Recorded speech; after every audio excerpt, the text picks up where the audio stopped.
Welcome to my new series where I give you my top 3 prospects of each division to give you a couple of names to keep your eye on. Let's get into today's section with the flyweights. Coming in at my number 3 spot is the Contender Series alum, Jake Hadley.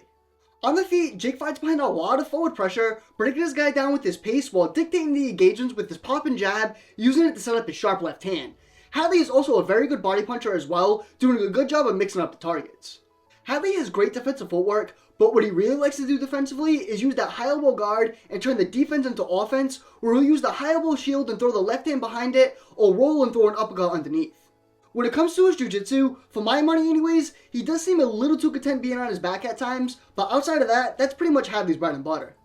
He's very crafty off his back, being very flexible and doing a good job of rolling and chaining subs together, or using the rubber guard to set up his submissions.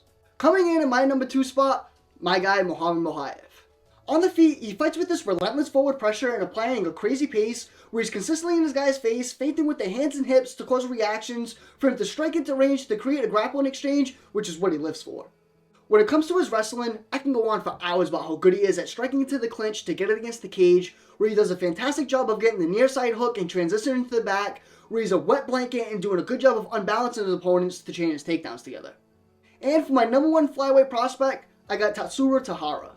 On the feet, he's very patient and methodical, having a sharp right hand and good high kicks, but where he has his most success is where he's using the long guard to keep distance and using short back steps to get his guy to come onto his range, where he then can decide to either strike or shoot.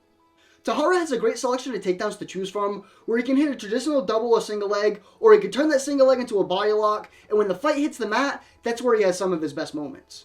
He's demonstrated some high-level grappling techniques from his passing abilities, his control, and his submissions, being an opportunistic grappler. Let me know in the comments some of your favorite up-and-coming flyweights and who you think is going to be on my bantamweight list.